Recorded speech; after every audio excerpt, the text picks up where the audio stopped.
Greetings and salutations. Ooh, I do not like where that camera is. This is a new setup of sorts, as you can tell.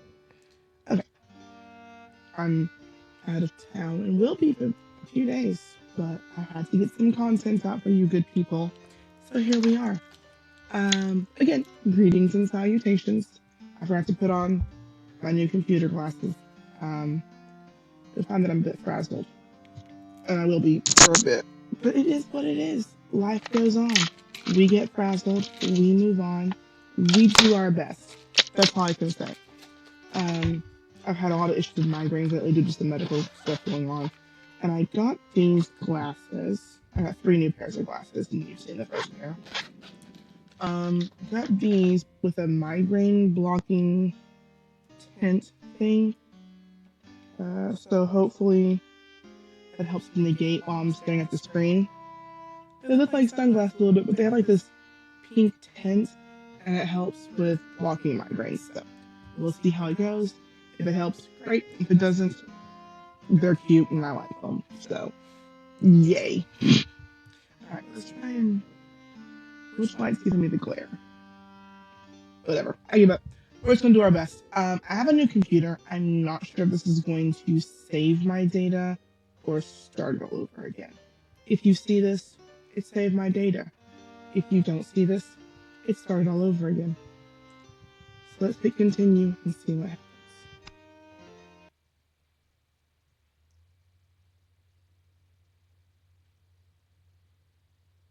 It's loading a long time. I don't think it's saved.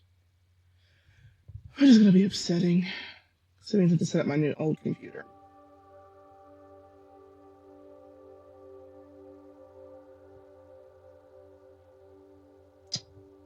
What are you going to do, computer? You're loading an awful long time. Hear ye! Sir Walter Raleigh fails to find legendary Treasure City. Rumours say next Raleigh voyage is to Pot of Gold at End of Rainbow. Hear ye!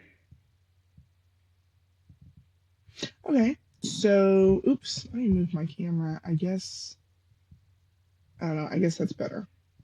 It looks like it's saved. That makes me so happy. Y'all have no idea.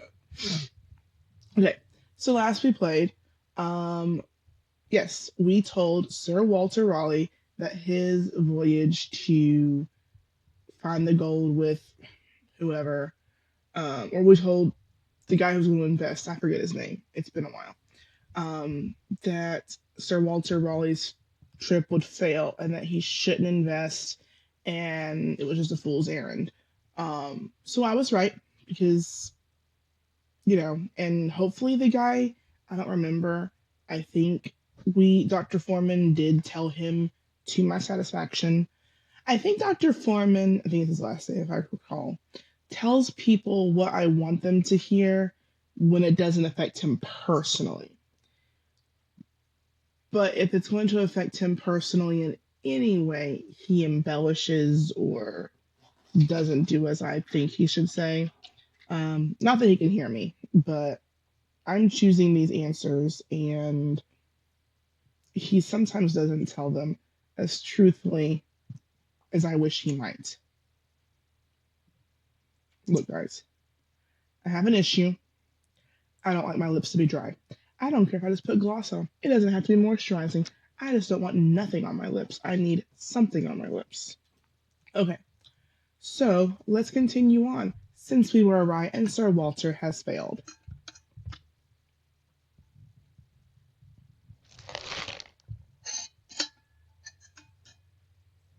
Here comes Emma, so kindly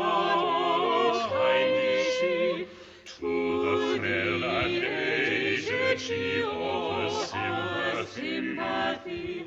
What is she for others has, especially when they're born of wealth? Here comes lovely Emma, so kind-hearted is she. All right, I'm going to turn the page to the left. Good day to you, Mistress Sharp. Good day, Dr. Foreman. But I am Mistress Delamere now. Ooh. Mistress Delamere? But as I recall from my case notes... let me see now. 'Twas 3 years past. Aye, were you not hoping to marry a man named George Middleton? Oh, yes, I did marry Mr. Middleton. But not long after we were wed, he fell to his death whilst taking the air atop a church belfry, struck down by his abiding love of late Gothic architecture. There, my dear lady. How distressing your late husband's death must have been for you. Aye, indeed, Dr. Foreman, so much so that my friends urged me to marry again, lest I die of grief. But now that I am once more a wife, I would not wish to be widowed anew, and John Delamere, my present husband, is also an older man. Dr. Foreman, you must tell me whether there be any illness he has, whether there be anything I might do to save my dear sweet husband from an early death. Then let us see what the stars have to say. Is Mr. John Delamere troubled with any condition that may cause him to die? Maybe I need to tell her that he's going to die, because if he's older, the issue is well, like I said, he's older. And didn't I tell her before that her husband's fear of heights would cause him to piddle himself or something? So I know that I said he was afraid of heights. At least I'm 90% positive I said he was afraid of heights. Let's see what happens. Okay, does John Delamere suffer from a cardiac passion? Wait, what happened? Hold on. No, I didn't want to choose. Oh, crummit. I didn't mean to choose that.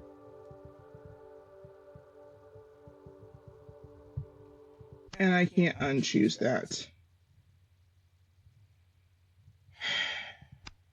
No pish. Oh well, yes, he's gonna die of cardiac arrest.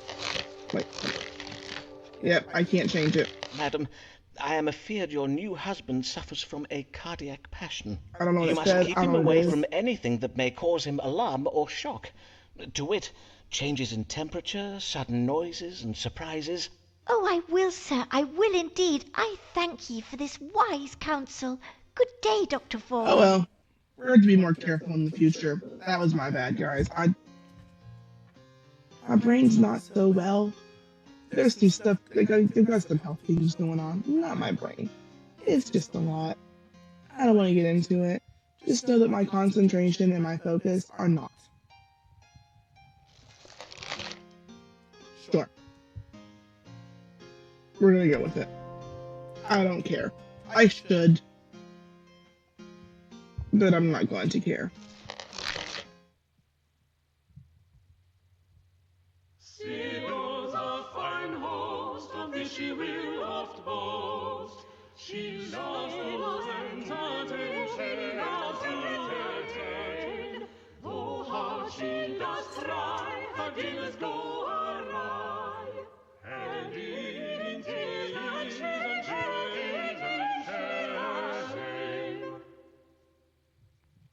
Last time she came to see me, she poisoned everyone with ill-ripened or overly ripe uncooked potatoes? That sounds about right. Good morrow, Mistress Fortescue. How may I help you this day? I did lately experience feelings of a most strange and disturbing nature, for which I desire an explanation. I see. Prithee describe these feelings to me, madam. When did they occur? Last eve, at a dinner party hosted by my dear friend Mistress Emma Delamere. All was well at first, but soon after my arrival I was stricken with a kind of madness. Madness, you say? Yes, moments during which I found myself overcome with feelings of mirth, laughing most immoderately at the dullest of remarks made by other guests.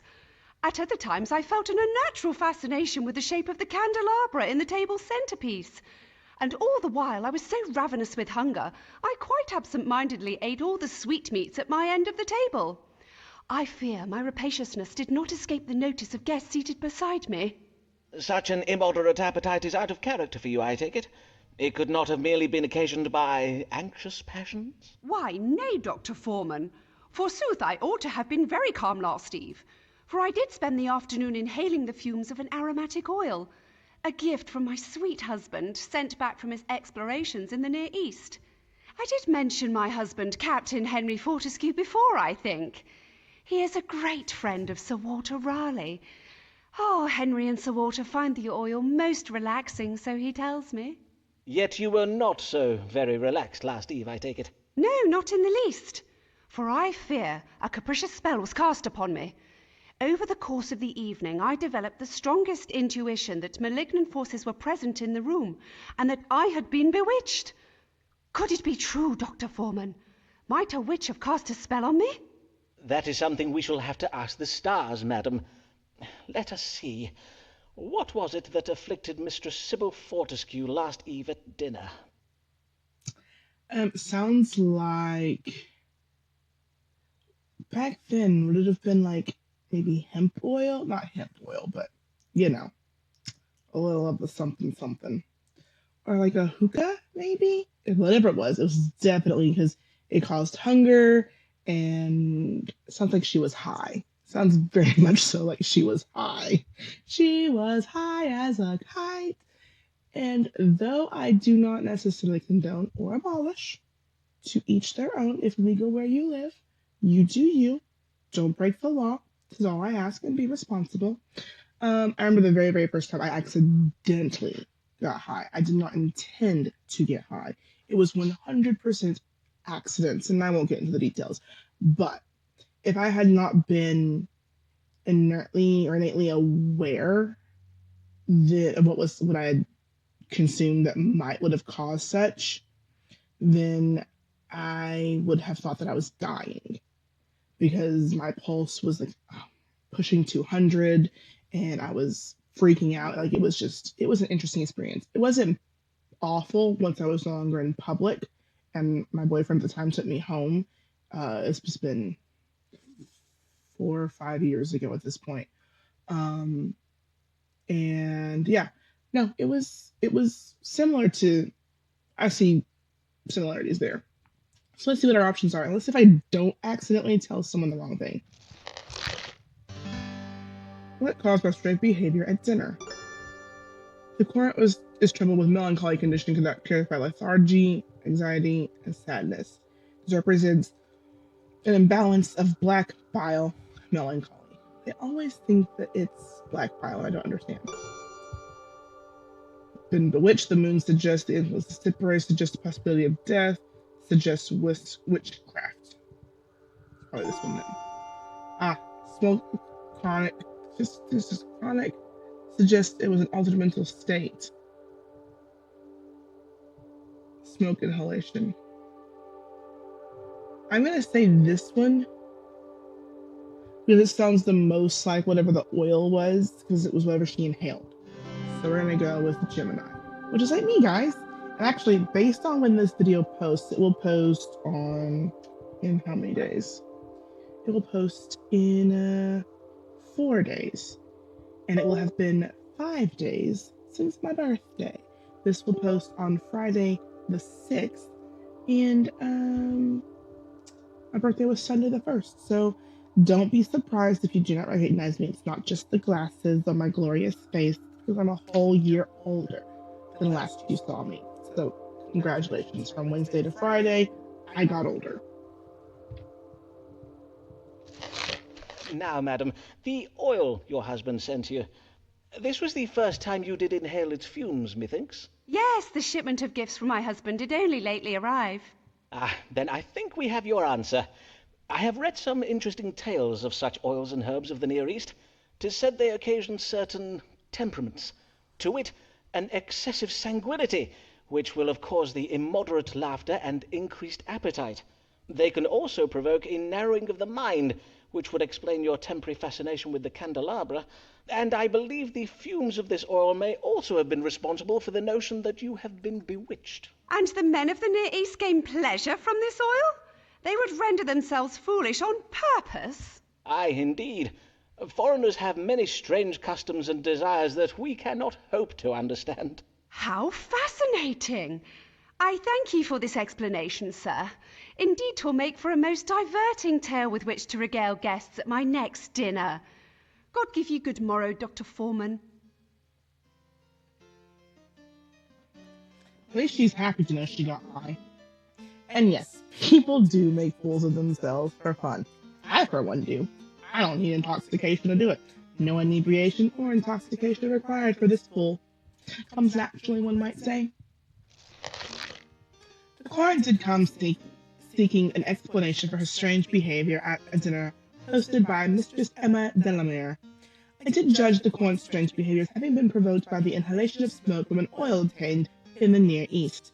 Methinks the coroner is most pleased with me for the reading I gave today. She was most pleased. They will return. Brilliant.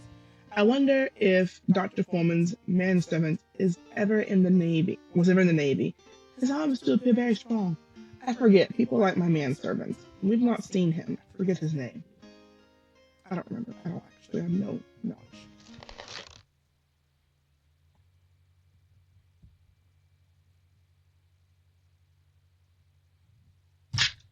Okay, the game just crashed. And I don't know why. Maybe because I'm playing it from a place that it doesn't want to play it from.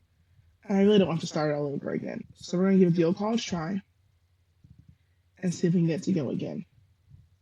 It is working. And hopefully it saved our progress. I don't want to do it again. Oh.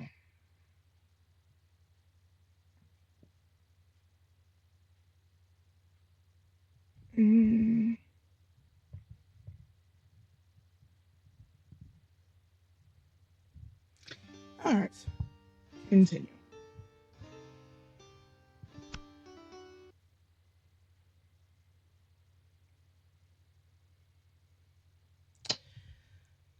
It's a new setup, a new computer. I'm not playing it straight from the computer, because I did download it onto my new computer.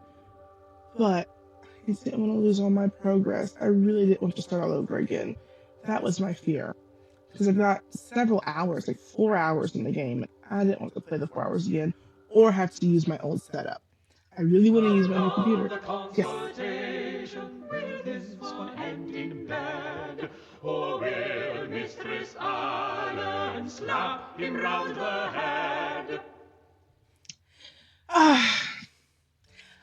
The adulteress herself, with whom I am adulterating. Ah, good day, Mistress Allen. What brings you this day? Oh, dear lady, you tremble like a leaf on an autumn day. Aye, for I am most affrighted. But Mr. Allen says he thinks I worry over naught. So I am come to you, for methinks you would, perchance you may help me. By my troth, Pray tell me of this evil that affrightens you, madam, and I shall do all in my power to protect you from it. Yes, evil. Oh, indeed, 'tis the very word for it. I have seen a dark figure prowling outside our house in the night, and once I saw him spying through my window. Who is he? What does he want from me? What am I to do? I see.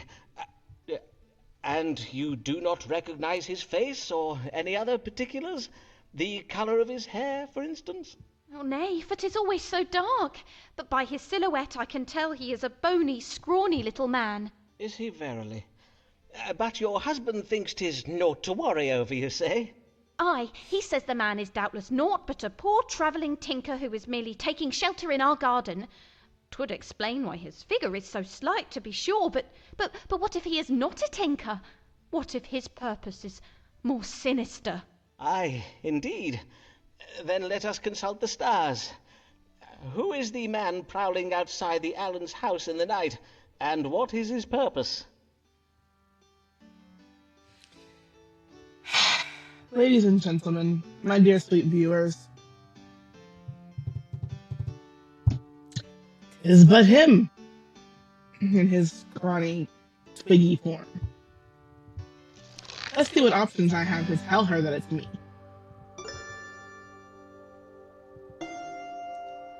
Ava's risk being punished by God for her frequent comings and goings from her house. Not only does Avis have a deceptive nature, she is also obsessed with a romance and has preference for younger women. This represents a romantic partner. This suggests deception. This represents young men. Ava is mine. She must reign in her. Avis is mine. She must reign her. Avis is mine, and she must reign in her behavior. The struggle. This is just constraint. Represents a woman. Avis.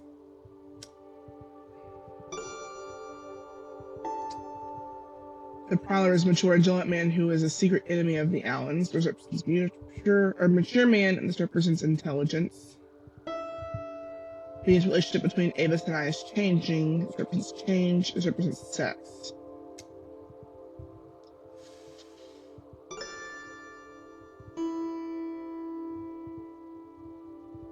Okay. So this was saying that he's a smart man, but that he's also has ill will for the Allens, is a secret enemy. Oh Lord, I don't like these options are bizarre. So the one system of possession, not like spiritual, but like ownership, which I don't like the connotations that might give as far as like it's probably the better option though.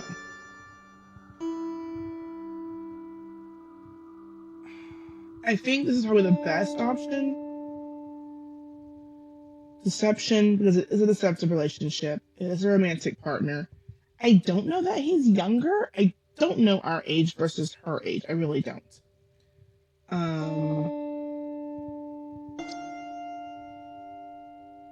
don't understand whether the travel has to do with the House of God's punishment. She's being punished for her frequent coming to travel. If I read words, my brain comings and goings from her house. Okay. I think this is the one that I like because it's the most accurate. It's got the negative connotation that he is possessive, which I'm not going to say is not the case because he's possessive. But yeah. Okay, we're going to go with this one. Avis, I must own. Indeed, I must confess that 'twas no prowler but me you have been seeing near your house at night. You? You have been prowling me?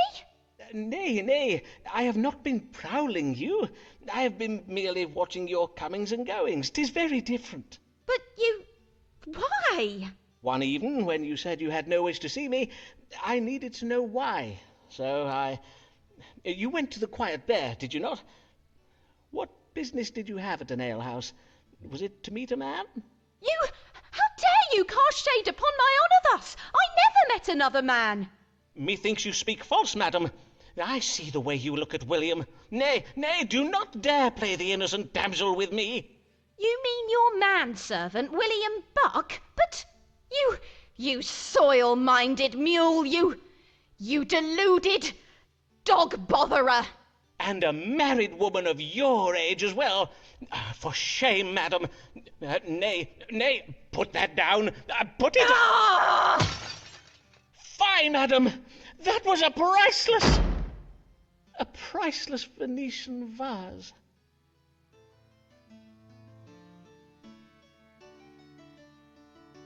I should not be proud of myself, but that's what you get, Dr. Foreman.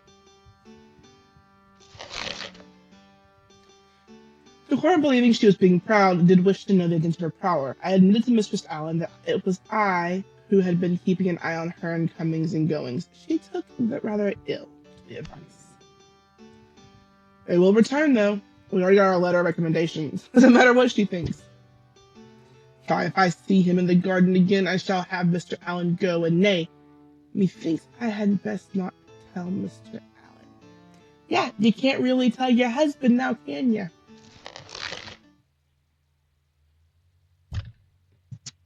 Who is this man who has earned such acclaim? Lately returned from his conquests in Spain. The streets of London resound with his fame. Robert the terror of that he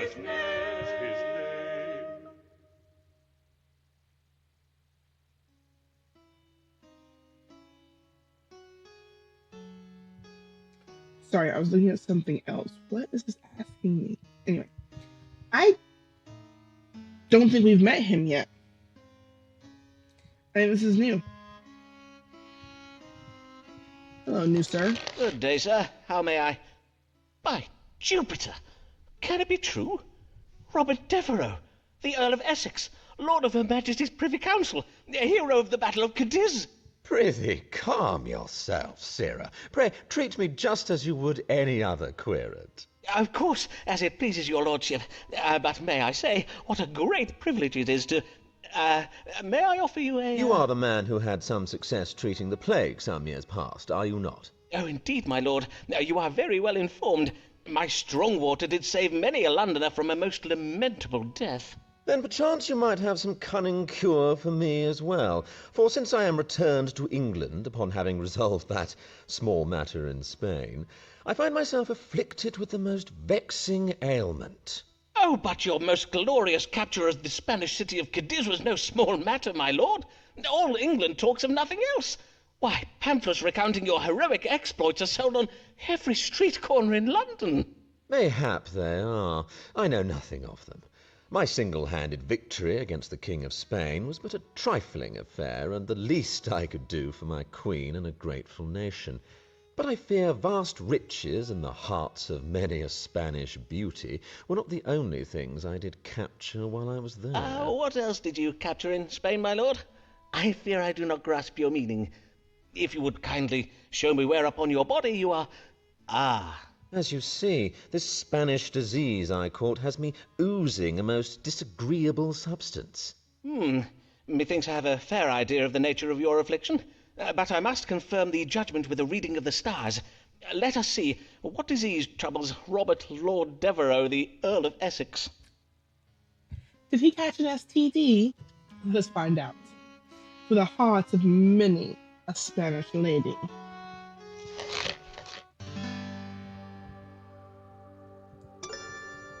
I've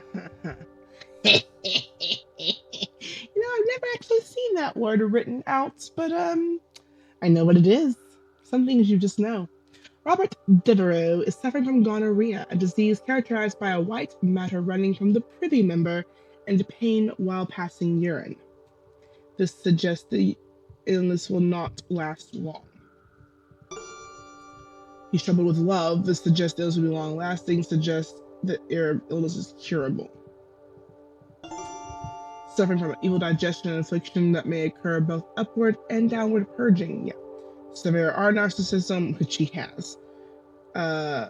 This represents an imbalance of yellow bile color in the body, represents a mild imbalance of phlegm in the body, represents an imbalance of black bile in the body. The only thing that sounds true is that he's narcissistic. Well, yeah, narcissistic. We're going to tell him he has gonorrhea, because I want to tell him that very bad so. Very much so.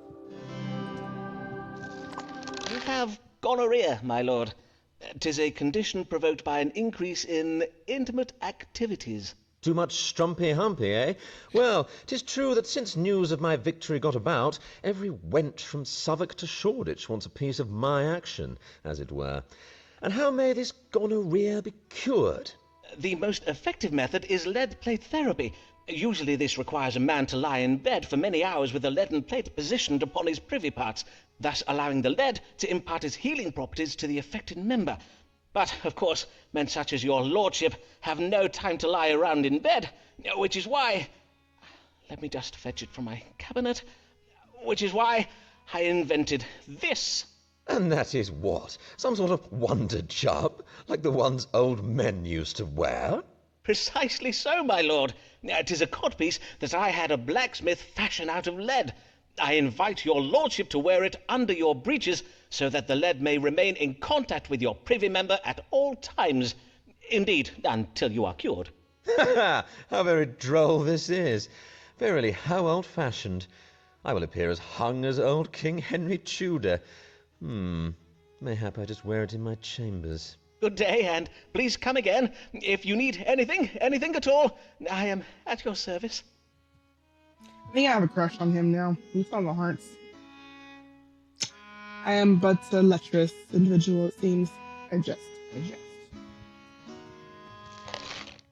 patient did present oozing a foul discharge. I did diagnose the case of gonorrhea and prescribed the application of lead plate to the privy parts. Methinks the court is most pleased with me for the reading I gave today. Though if I were to go about wearing a Whitehall Palace, wearing a wonder chub, perchance it would revive the old-fashioned fricade piece. They'll be back. I did well. Look, it's only one meeting and I already got 70%. That's what happens when you know your STDs, guys. Practice safe sex. Finger guns. Ignore me. Alright. I think this is where I will leave this. And I think this is the button I hit for that. Yeah. No. No, it's not. We're doing pretty good. The new guy's not on here yet, but it's probably because I haven't clicked over into the next side. Mary Payne. I don't know if I've only seen her the one time or not. Yeah, I think we're doing pretty good. Alright. This is the button I choose to go home. Maybe. Yes. Okay. So here is where we'll leave it. And we will do more in the future. Thank you so much for watching. Until next time. Bye, lovies!